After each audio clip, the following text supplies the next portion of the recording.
नमस्कार, आप सभी का स्वागत है आपके अपने YouTube चैनल पर। आज की बड़ी खबरें, मुख्य समाचार आप सभी के लिए लेकर आए हैं बिग ब्रेकिंग न्यूज। इस वीडियो में आप तक पहुंचाएंगे ताजा अपडेट। जानने के लिए साथ में बने रहिए। इस वीडियो में जानेंगे सुप्रीम कोर्ट के पूर्व जज का आया है बड़ा बयान। जी हां, वहीं राहुल गांधी बीजेपी पे हमलावर हुए हैं, तो वहीं बीजेपी उम्मीदवार के खिलाफ आदर्श आचार संहिता उल्लंघन मामले में FIR दर्ज की गई है। इसके साथ ही कर्नाटक से बीजेपी जेडीएस का सफाया। पूरी अपडेट आगे जानेंगे, क्या कुछ बिग ब्रेकिंग न्यूज है। वहीं अगर आप भी मानते हैं कि इस बार के चुनाव में इंडिया गठबंधन शानदार प्रदर्शन करेगा, तो लाइक कीजिएगा वीडियो को, कमेंट बॉक्स में जरूर लिखिएगा बी सपोर्ट इंडिया। यहाँ पे पहली बड़ी खबर निकल के आ रही है। सुप्रीम कोर्ट के जज मार्कंडे काटजू का आया है बड़ा बयान। बीजेपी पर हुए हमलावर बोले, इस बार इंडिया गठबंधन यहाँ पे भारी बहुमत से जीतेगा चुनाव। मार्कंडे काटजू सुप्रीम कोर्ट के पूर्व जज रह चुके हैं और यहाँ पे बीजेपी सरकार पीएम मोदी पे हमलावर हुए बयान दिया है। बोले, मोदी जी ने बहुत देश की सेवा कर ली, अब उन्हें हिमालय की गुफा में चले जाना चाहिए, उनके पाप धुल जाएंगे। मार्कंडे काटजू का ये बयान सोशल मीडिया पे जबरदस्त वायरल है। सोशल मीडिया प्लेटफॉर्म एक्स पर लोगों की प्रतिक्रिया भी आ रही है, लोग ट्वीट कर रहे हैं। और आप लोगों की क्या कुछ राय है, मार्कंडे काटजू की बातों से सहमत हैं या नहीं, जरूर बताइए अपनी राय। इसी के साथ अगली बिग ब्रेकिंग न्यूज आ रही है। बीजेपी उम्मीदवार पर चुनाव आयोग का चला है डंडा। बीजेपी नेता धर्म के नाम पे हिंदू मुस्लिम करके मंदिर मस्जिद के नाम पे वोट मांग रहे हैं। अभी तक चुनाव आयोग ने कोई कार्रवाई नहीं की, वहीं अब चला है डंडा चुनाव आयोग का। धर्म के आधार पर वोट मांगना बीजेपी उम्मीदवार तेजस्वी सूर्या को पड़ा महंगा। FIR दर्ज की गई है। जी हाँ, बीजेपी के उम्मीदवार तेजस्वी सूर्या धर्म के नाम पे वोट मांगते हुए पकड़े गए। इनका वीडियो भी वायरल हुआ, जिसपे चुनाव आयोग को शिकायत दर्ज कराई गई थी और अब इनके खिलाफ FIR दर्ज की गई है चुनाव आयोग के निर्देश के बाद। वहीं एक और बिग ब्रेकिंग न्यूज सामने निकल के आ रही है। राहुल गांधी लगातार अपनी रैलियों में बीजेपी पे नए रुख को लेके आक्रामक हैं। जी हां, राहुल गांधी का यहाँ पे आक्रामक अंदाज लोगों को काफी पसंद आ रहा है। बीजेपी इस पे यहाँ पे पलटवार भी नहीं कर पा रही। राहुल गांधी ने अब बीजेपी को अलग ही अंदाज में घेरा है, पोल खोल दी बीजेपी की। राहुल गांधी ने बीजेपी को भारतीय चोंबू पार्टी कहा, क्योंकि उनकी उपलब्धि चोंबू यानी मतलब लोटा है। आपको बताते चले, आप यहाँ पे राहुल गांधी ने कहा है कि भर भर का जनता का पैसा लूटा और बदले में पकड़ा दिया बस खाली लोटा। ये है मोदी की भारतीय चोंबू पार्टी। राहुल गांधी ने बीजेपी का नया मतलब बताया है, जिसके बाद लोग बीजेपी को काफी ट्रोल कर रहे हैं। बीजेपी की हंसी भी उड़ रही है। राहुल गांधी बीजेपी पे लगातार हमलावर रहे और बड़ा दावा भी किया कि आने वाले दिनों में प्रधानमंत्री के भाषण और भी नफरत भरे हो जाएंगे, क्योंकि उन्हें अपनी हार का अंदेशा हो गया है। वह जान चुके हैं कि यह चुनाव उनके हाथ से निकल गया है, इसीलिए हिंदू मुस्लिम धर्म के नाम पर, जाति के नाम पर वोट मांगने लग गए। ये ताजा लेटेस्ट अपडेट निकल के आई है। अगली खबर की ओर चलते हैं। लोकसभा चुनाव 2024 को लेकर अपडेट आ रही है। कांग्रेस की मांग, मणिपुर में फिर कराएं मतदान। चुनाव आयोग को की है शिकायत। इलेक्ट्रॉनिक मशीन में तोड़फोड़, जबरन वोटिंग का है आरोप। जी हां, इस प्रकार के घटनाक्रम बहुत ही ज्यादा देखने को मिल रहे हैं। कहीं तो मशीनों में खराबी हो रही है, वीवीपैट काम नहीं कर रही, तो कहीं पर इलेक्ट्रॉनिक मशीन ही तोड़ दी जाती है, छेड़छाड़ की जाती है, जबरन वोट डलवाए जा रहे हैं। नॉर्थ ईस्ट के मणिपुर में दूसरे चरण की वोटिंग के दौरान प्रदेश कांग्रेस ने प्रशासन पर गंभीर आरोप लगाए। कांग्रेस की आरोप यहाँ पे लगाया गया कि सुरक्षा बल के सामने जबरन एनडीए को वोट डलवाए गए। उन्होंने उन मतदान केंद्रों पर दोबारा वोटिंग की मांग की जहां ऐसी घटनाएं दर्ज की गईं। एक रिपोर्ट के मुताबिक मणिपुर प्रदेश कांग्रेस कमेटी ने इस सिलसिले में मुख्य निर्वाचन अधिकारी को पत्र लिख के लोकसभा चुनाव के दौरान राज्य में दर्ज की गई गड़बड़ियों का हवाला देते हुए फिर से मतदान कराने का अनुरोध किया है।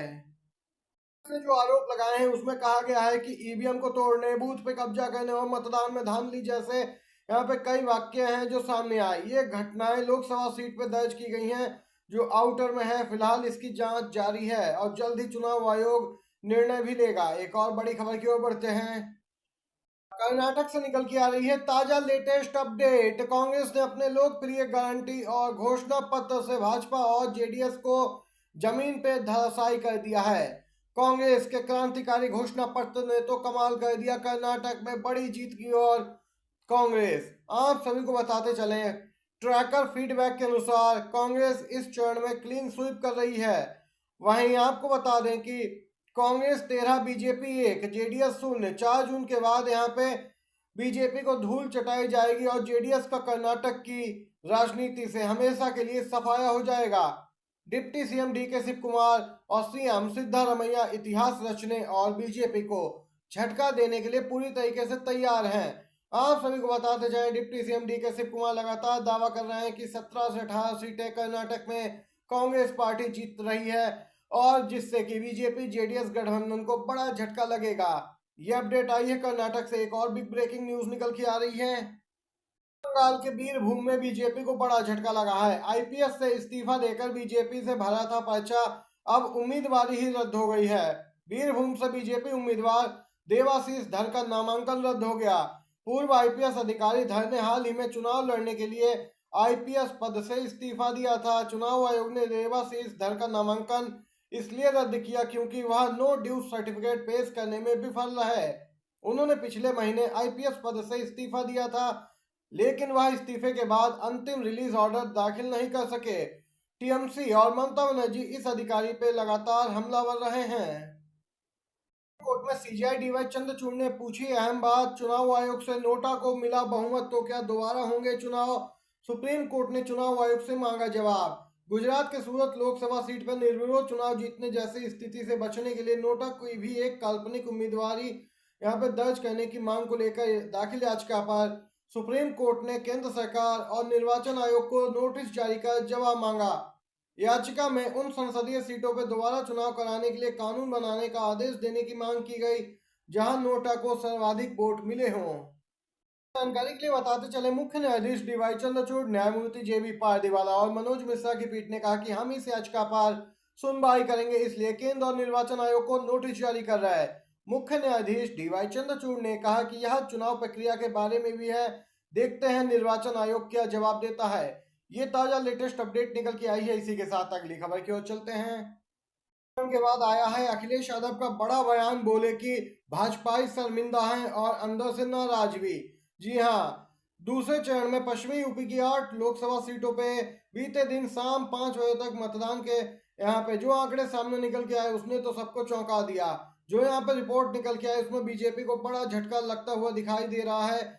वहीं दोस्तों आपको बताते चले, अखिलेश यादव ने पोस्ट का लिखा, दूसरे चरण में दिन भर के जो रुझान है उनसे देखने को मिला है कि इंडिया गठबंधन के समर्थन में वोट डालने वाले हर समाज और वर्ग के मतदाताओं का लगातार यहाँ पे भागीदारी बढ़ी है। वहीं दूसरी तरफ भाजपा के मतदाता कम से कम होते चले गए, इसीलिए बीजेपी वालों के अंदर हताशा और निराशा स्पष्ट दिखाई दे रही है। यह अखिलेश यादव ने बोला और कहा कि भाजपा इसीलिए शर्मिंदा हैं और अंदर से नाराज भी हैं। सांसद ब्रजभूषण की मुश्किलें कम होने का नाम नहीं ले रही हैं। ब्रजभूषण सिंह को बड़ा झटका, नए सिरे से जांच की मांग वाली याचिका खारिज हुई है। महिला पहलवानों के कथित यौन उत्पीड़न मामले में बीजेपी सांसद और भारतीय कुश्ती महासंघ के पूर्व प्रमुख ब्रजभूषण को बड़ा झटका लगा। दिल्ली की एक कोर्ट ने नए सिरे से मांग वाली ब्रजभूषण की याचिका खारिज कर दी। राउज एवेन्यू कोर्ट में अर्जी यहाँ पे दाखिल की थी इन्होंने, वहीं याचिका इनकी खारिज हुई है।